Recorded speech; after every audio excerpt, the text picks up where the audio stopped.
Hi Internet, it's me, Yami, and this is a new feature of the channel because I have a theory.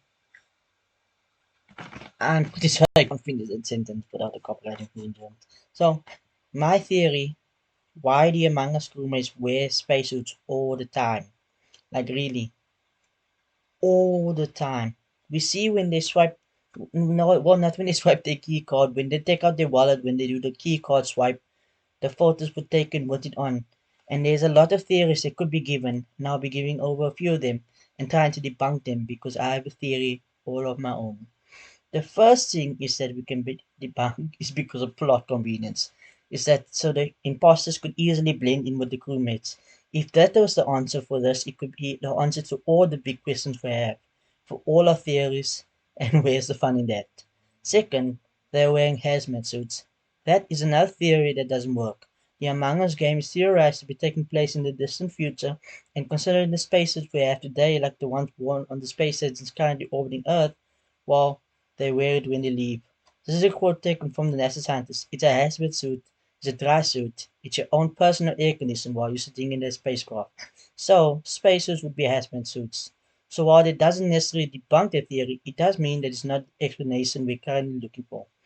Third, the suits do not provide oxygen. That is true. We see that when the imposters sabotage oxygen, if the countdown hits zero, the imposters win, thus meaning that the suit do not house oxygen tanks. Fourth, this is the skin of the crewmates. Kind kind of not possible. Austin of the science on game theory proved through science that the crewmates are humans, so the suits they're wearing are spacesuits. Impractical ones considering the lack of an oxygen tank. So why? So, we just proved four theories. There are much more, but the others didn't make a lot of sense to me. So here's mine. The deeper lore of Among Us. The reason that the crewmates wear the suit.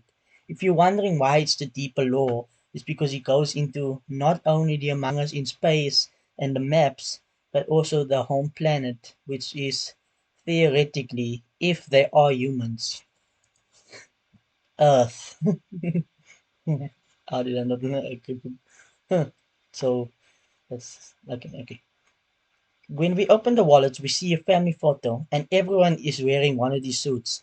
So what if they didn't protect them from the harmful gases, but it protects them from their skin from the sun?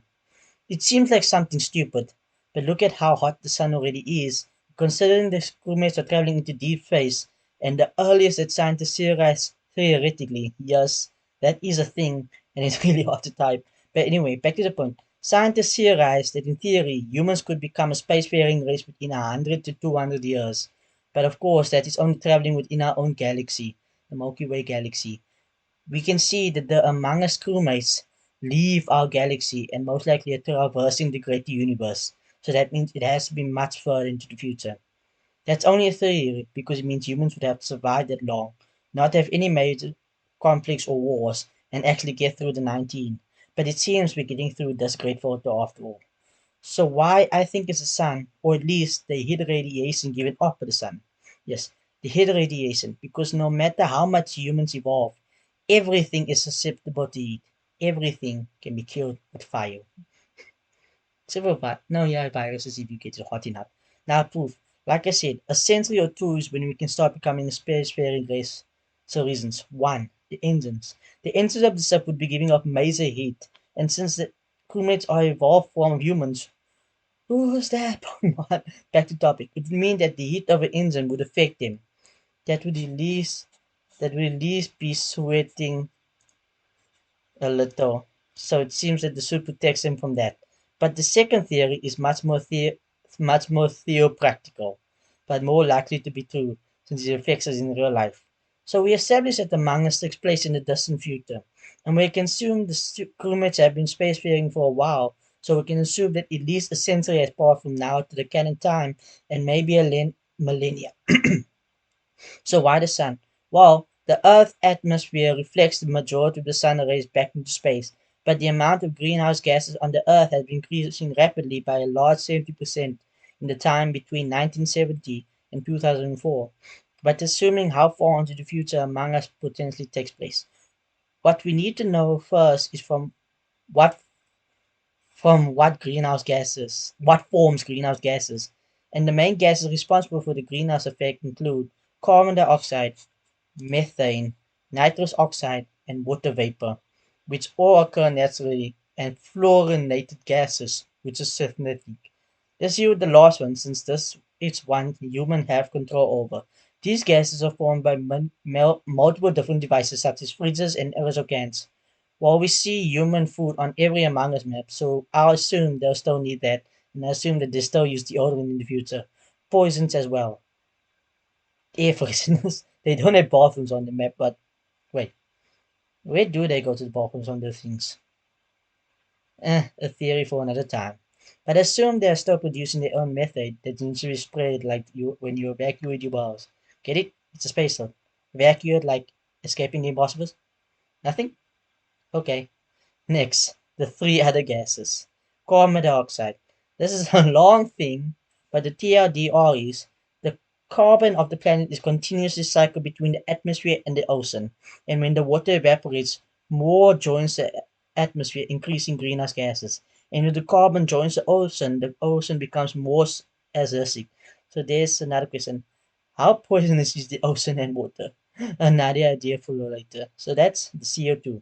Methane, the magical gas that comes from your ass. So from the year 2000 to 2017, our methane increased by 50 million ton. That sounds like a lot, but it isn't. That's only 9% over 17 years. Still a lot, but a lot less considering everything that is producing methane over the last 21 years. Nitrous oxide. Agricultural emissions are responsible for about 90% of the greenhouse gases produced. So once again, it will continue to increase because they are humans and eat food. Lost water vapor, and this is the worst. When the sun heats the earth, water evaporates, forming water vapor, increasing the greenhouse gases in the atmosphere, thus increasing the heat that reaches the earth, thus increasing the water vapor in the air, and so on and so forth. And considering water vapor makes up more than 90% of the greenhouse gases, I know that agro emissions are responsible for 90% of the greenhouse produced, but that is only the nitrous oxide specifically. I just realized it now. Okay, greenhouse gases in the atmosphere, but the crewmates on the mangas, when they return to Earth, return to a planet that is suffering from extremely high temperature that causes everyone to have to wear suits all the time. They usually heat-resistant suits contain oxygen containers on board. So do you believe me now? Hopefully you do. So I don't have anything else. Wait. Maybe it could be that rather than heat suits, they're actually filtering. No. Well, yes, the air pollution is kind of bad, very bad. But I assume that in the future, technologies were made to filter the Earth's air. So I'm sticking with my heat resistant suit ideas. That's my theory, and I'm sticking to it. Subscribe if you like this video, and if you want to see more. Thank you for watching. This has been my theory. Bye.